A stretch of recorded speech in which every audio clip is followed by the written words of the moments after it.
Welcome to Generation AI, the show where we explore how AI is reshaping our generation. I'm Derek Staahl. On the show today, new research on data centers. We'll speak with an ASU professor who's finding data centers are warming the neighborhoods around them. The concern, it could pose health risks. Plus, the politics of AI. We'll speak with the new chair of the House Committee on AI to talk about his approach to regulation and the changes to chatbots that could be coming. First, let's get to the headlines. We're getting our first look at exactly how the U.S. military is using AI for battlefield intelligence in Iran. This is called the Maven Smart System from Palantir. It helps identify potential targets using satellites, drones, and other sensors, determines which weapons to use, and with just a few clicks, it can coordinate an attack and assess the damage.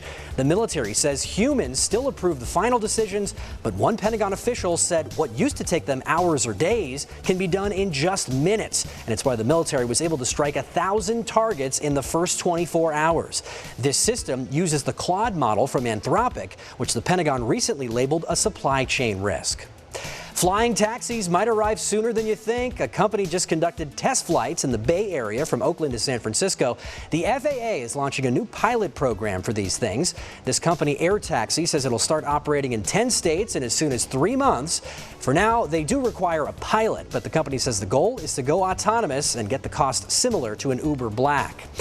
And state-of-the-art AI on the soccer field. RoboCup just wrapped up in Germany. It's the world's largest robotics and AI competition. It looks like fun and games, but it turned into an important event for researchers. Organizers say the goal is to develop autonomous robots that can beat the best human soccer team by the year 2050. Coming up, new research suggests data centers are warming Arizona neighborhoods. Generation AI continues next.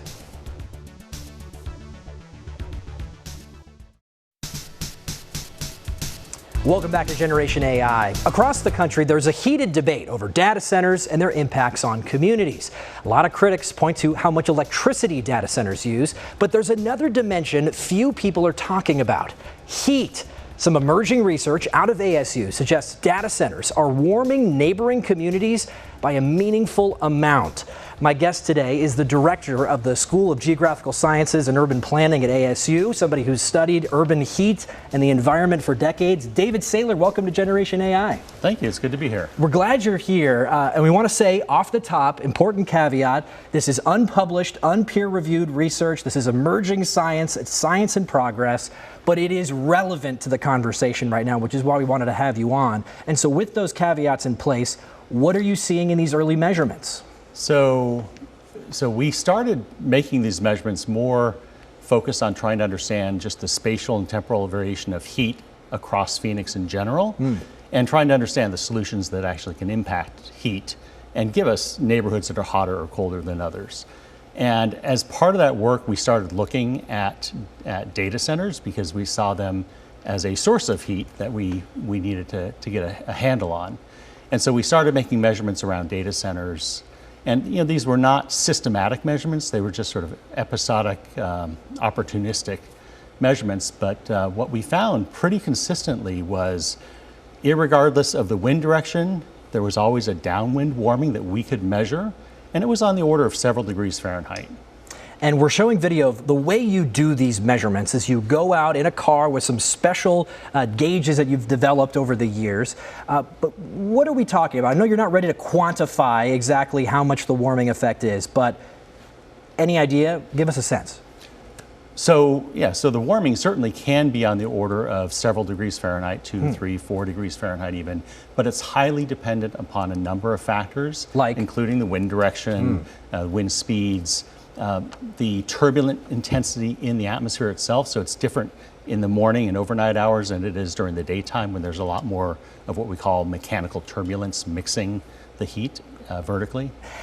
In your many years of research, I know that you've found that buildings, a lot of things in the urban environment can radiate heat. How do data centers potentially compare to, let's say, a standard commercial building? Yeah, great question. So I started my research many years ago looking at what we call anthropogenic waste heat, which is heat emitted from the built environment associated with energy use, so whether it's from vehicles or buildings or from industry.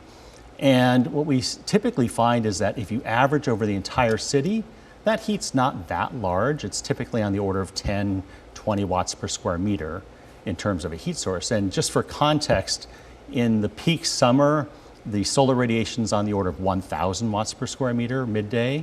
So, 10 to 20 is not a huge signal in typical neighborhoods. When you start zooming in on more energy intensive buildings, you can see magnitudes over small areas that are on the order of maybe 100 watts per square meter. And so what we started doing when we looked at data centers, which typically are, they range tremendously in terms of size and power consumption, but you might have a 30 megawatt data center which essentially uses as much energy and puts as much energy into the environment as 25 or 30,000 homes. But it's in a concentrated area, maybe the area of maybe 20 homes. And so just imagine that intensity. What we see is, whereas in a typical city, we get 20 watts per square meter. For a data center, mid-sized data centers, you can have waste heat emissions on the order of 2,000 to 6,000 watts per square meter. Wow, so it's an orders of magnitude larger, and even maybe 10x larger than a large commercial building, you were saying? Yes. Wow. Can you give us a sense of, just kind of connect the dots? They're using a lot of electricity, but how are they actually expelling all this waste heat, or what is going on? Right. Make that connection. So whether it's a building for commercial office building or a home or a data center, we use a lot of electricity. In the studio here, there's plenty of lighting. That electricity goes into heat eventually and has to be removed, in this case from this studio, from the building. And so it's removed through HVAC systems, heating and air conditioning systems. And so you typically on a data center might have just these large arrays of air conditioning systems on the rooftop. So they're typically air-based systems. And so they remove the heat in the form of essentially hot air. They blow air past the condenser coils, and you get a lot of heat exhaust from the building that way. Some buildings, and this is true of a lot of big buildings in commercial areas, they actually use evaporative cooling. And so that, instead of putting the heat, rejecting the heat from the building in the form of sensible heat, which is increasing air temperature, it removes it in terms of mostly latent heat, the evaporation of water, without raising the air temperature very much. So are you suggesting that some data centers might have less of a neighborhood warming effect than others based on their cooling techniques? Depending upon the cooling technology in play. And here in Phoenix, of course, there's a strong tendency to go more towards the air-based systems going forward. And so we're likely to see an increase in a reliance on air-based cooling, and hence a lot of air warping. I want to show a graphic of one of your measurement runs. Again, this is not published science. This is just one data point in what will be many data points, but it shows basically how you kind of go about this. You drive the car with the temperature sensor around first the data centers and then these sort of neighboring areas. You've divided them into zone 1, which is closest to the data center, and then zones 2 and 3, which is the farthest away on the right-hand side, and you found that zone 1 was about 2.5 degrees Fahrenheit warmer than zone 2 on average. Did that surprise you? What's going on there? Yeah, so we do break it up into zones, and we typically drive multiple vehicles at the same time, so we can get good coverage over a very short period of time, because we don't want our measurements to be affected by just the diurnal trend of air temperature. Sure. And so in this example that you're pointing out here, we didn't know in advance the direction that the winds would be coming from at that particular moment in time. So we try to just cover the area immediately adjacent to the data center, and then east, west, north, south. And in this case, the winds were coming from the northeast, and what we saw was the neighborhood really close to the data center was actually cooler than downwind of the data center, where there was more agriculture and really no heat sources downwind. It's just the advection of the heat from the data center that made that downwind area warmer. And we've done similar measurements with winds in different directions from the west, say, and we see the warming in the neighborhood instead. Got it. So the wind direction is a critical component of all this, but the takeaway is that, and one takeaway is that zone 1 was the warmest of the zones, the one that was right around the data center. My question is about health. We know from other research that warming can contribute to worse health outcomes. Is the amount of warming that you're seeing in neighborhoods from near data centers enough to potentially have health risks? So absolutely, it has the potential to have health implications. Quantifying that, of course, is a very different story, and that's not my field of expertise. But anytime you're talking about a temperature elevation of a couple of degrees Fahrenheit in the summer, say in Phoenix, where it can get up to 110, 115, 120 degrees Fahrenheit, that additional warming certainly could have adverse health effects. And one of the things about the data centers is they run essentially 24/7. And so they're putting out essentially the same amount of heat in the evening hours as they are during the daytime. And in the evening, the mixing height in the city is much lower. So all the heat that's emitted from the data centers actually mixes into a lower, less of a volume of air. And so it can have a larger temperature impact. And so one of the health implications of extreme heat is if your body cannot recover at night, then there are more severe health outcomes. And so it's really important not just how hot it is in the daytime, but how much it cools off at night. And as you know, in Phoenix, we have seen an increase in nighttime temperatures really over the last 50 years pretty consistently. And so if you're close to a large source of heat that puts a lot of that heat out into the nighttime hours, there is a potential for adverse effects at night. There's obviously a big policy discussion about all of this, and there are some folks who would see this, research and say, this is just another reason not to have any data centers. Are there responsible ways of developing data centers, potential solutions for these buildings, as there are so many in the pipeline right now? Absolutely. So, as I mentioned, there are a number of factors that affect how much of that heat goes downwind into the neighborhoods. And so part of it is things that are out of our control, the local wind speed and direction. But there are things that are within our control, the design of the data center itself. So that the air conditioning equipment on the rooftop of a data center is oftentimes shrouded by parapet walls designed essentially to provide more of an aesthetic appeal, so you don't see the equipment on the rooftop from the neighborhood. But that also helps to contribute to potential mixing at the rooftop level. So there are things that you could do at the rooftop level in terms of design, but also in terms of the HVAC equipment. Just the vertical velocity at which the fans are operating will affect how quickly that vertical plume is ejected out away from the surface and potentially mixes at a higher level and disperses without it going directly into the neighborhood. So there are design elements that could potentially be implemented, let's say, at the municipal building code level that could protect neighborhoods? Is that what you're saying? Yes, exactly. Wow. David Saylor, fascinating stuff. Thank you so much for being on Generation AI. It was my pleasure. Well, hey, stick with us. We got much more Generation AI ahead. Data centers are just one of the topics under discussion at the state capitol right now. Coming up, we'll hear from the chair of the House AI Committee to talk about the changes and regulations he would like to see. Generation AI continues right after this.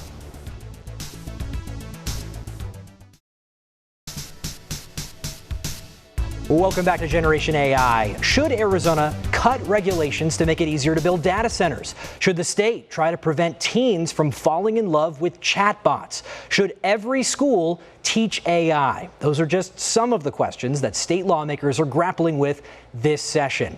My next guest is the chair of the House Committee on Artificial Intelligence and Innovation, Republican Representative Justin Wilmeth of North Phoenix. Representative Wilmeth, thanks for being here on Generation AI. Thanks for having me, sir. It's nice to meet you.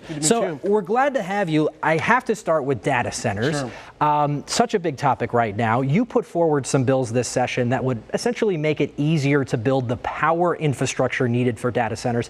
How important are data centers for Arizona's future?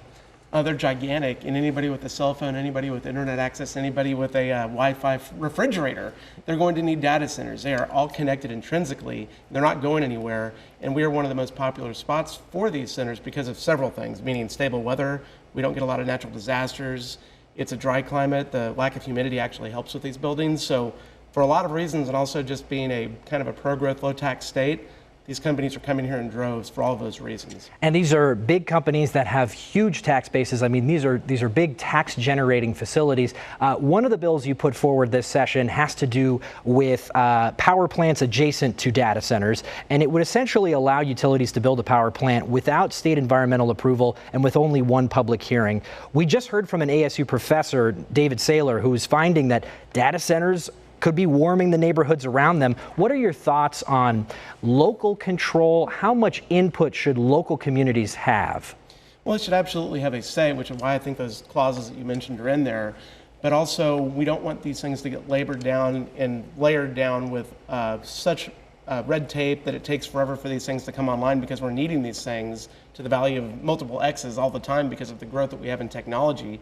Everything's connected to it. So there needs to be a balance, but it can't be so heavy-handed that it takes multiple years, like a nuclear reactor, 30, 40 years to get it online. We can't have that with data centers. Do you think it's unfair for local communities to have essentially veto power in some cases? It depends. I could say that could be unfair because data centers actually benefit those people in those neighborhoods that are closest to it because they get lower latency times. But also, these are economic positives for their communities. They provide jobs, and they bring other jobs too. So if you think, oh, this data center is just this big building with a bunch of tech in it, that's not wrong. But it brings a lot of other stuff along with it that are maybe not stuff that people realize, but actually do improve their communities on a larger scale that they just don't make the connection with. There is the debate right now about electricity and electricity rates. APS announced that they're pursuing about a 14% rate hike, in part because of data centers and all the necessary infrastructure. I know you were recently briefed by APS. What are your thoughts on that? Or do you have any concern that the utilities might pass along the costs of infrastructure to customers? Actually, no, I don't. It's fascinating because the way that they have things bifurcated, the data centers coming online will not impact residential rates. And that 14% increase that they are asking for through the Corporation Commission, they admit that they will not get it. It will be something smaller. It's a negotiating tactic. It's probably going to be 6 or 8%. That's my opinion, and I don't have any information on that. But it will not impact residential rates. And in fact, these data centers are actually helping to construct new infrastructure. They get it. They're fronting that cost because they understand what they're doing to the grid. Because in 140 years of APS history, they've created about 8,600 gigawatts of power, megawatts of power, and they're going to do that in 8 years. They're going to double that. So that's how much technology is coming. That's how much energy is being used. But the good news is that the way that it's bifurcated, it's not going to impact residential rates. There will be an increase because they haven't had one in about 5 or 6 years. So what they do with the rates in general is that they try to do a stepped rate over time. Instead of getting 2% every year, they try to do it at once. So they ask for the 14%, they'll probably get something significantly less, and then they won't come back for another rate increase for another 5, 6, 7 years. At the national level, President Trump has announced some agreements with big tech companies to say, hey, if we come and build a data center in your area, we'll cover the cost for power. We'll make sure that there are local benefits and workforce programs and things like that. Is there any discussion or effort to have that happen here in Arizona? Do we need a law that says that these costs won't be passed along? I don't know if we need a law for that per se. And the funny thing about AI policy in general is it is a brand new highway before you put the asphalt down. If you think about how a highway gets paved, right? You flatten the ground, you pave it, you paint it, you put the guardrails, you put a rumble strip, but you don't want to have a lot of speed bumps or you can't go 65 or 70 down the freeway, right? So as we look at AI policy, we have to make sure that we're not over-regulating it from the start because this technology is here. It's already here. I tell some of my friends, I'm like, do you use a spell check? And they're like, yeah. I'm like, Stone Age IA. It's been there a long time, right? So this is not going anywhere. And if we prevent it, if we stifle it in the United States and in Arizona, Russia will lead, China will lead. This is an international space race for the 21st century. And so we have to be very careful to do the right things we need to have the highway work, as I said, but not have it so heavily handed that you cannot get anywhere on it. Yeah, so you're trying to find that right balance of regulation and innovation, it sounds like. I mean, this is something that state legislatures across the country are dealing with. We've seen some wacky bills in some states. Yeah. Some states have banned AI from becoming a person, or, I mean, it seems like you're not going for that approach. No, not yet. And, it's like with anything else, the user, the family, the parents, everybody needs to understand what AI is and what it isn't. And there is a lot of education that needs to happen. And we can make laws till they're blue in the face, but if the parents don't tell their 12-year-old that's not what it, I mean, you know what I mean? So there's just balance. So I just don't want to do anything at the start here, because unlike alcohol policy or healthcare or whatever, we haven't had this policy for decades and decades. 4 or 5 years ago, this wasn't even a topic in legislative conferences that I attend. And then it was a 1-hour session 3 years ago. 2 years ago, it was a week track. And then in the last year, it's been an entire conference where all they talked about was AI, nothing else. Wow. So that's how quickly it's progressed in 5 to 7 years. We're going to get back here in 5 years and maybe do a follow-up, and we're going to talk about all the stuff we didn't know about right now. Yeah, you mentioned the impact on kids, and I want to bring that up specifically. So this session, the House did pass a bill that would basically require chatbot operators to regulate the conversations with teens, and we have some video of this. This would basically make it so that operators are required to take reasonable measures to block chatbots from certain sexual or flirtatious conversations with minors. This passed overwhelmingly bipartisan support. Why? I think because people see that that's not the intention of what this is supposed to be, and it is inherently misleading. And there's nothing wrong with us saying, you know what, AI is important, we don't want to overregulate it, but this is not what it should be. ChatGPT should not be doing this. It should not be suggesting kids how to kill themselves or harm others. So I think that's where the government can step in and say, okay, that's an area that absolutely makes sense, and we do need to prevent that. And then we go about, and then with AI, every year we're going to have a new challenge. We're only in session for several months out of the year. And by the time we meet next year, next January, February, there's going to be new challenges in AI that don't exist in this moment. That's how quickly that realm is moving. And states are always going to be playing catch up. The other teen-related, child-related, student-related bill involving AI that did pass involves schools, K through 12 education. One of your Republican colleagues proposed a bill which was passed that would require that AI be taught in K through 12 schools, require the teaching of the ethical, moral, and educational uses.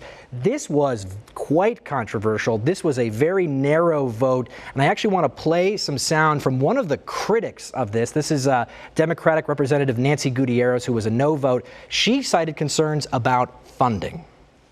Adding another statewide instructional requirement without appropriated dollars means districts will have to divert resources from existing programs, increase class sizes, cut electives, or stretch already overextended staff even further.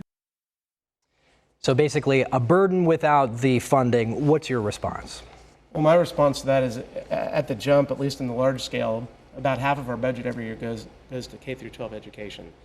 $18 billion state budget, so you're talking $8 to $9 billion that goes to our schools immediately before we even have discussions, because the last thing we're ever going to do is cut education. I think that's a fair statement that everybody wants to support.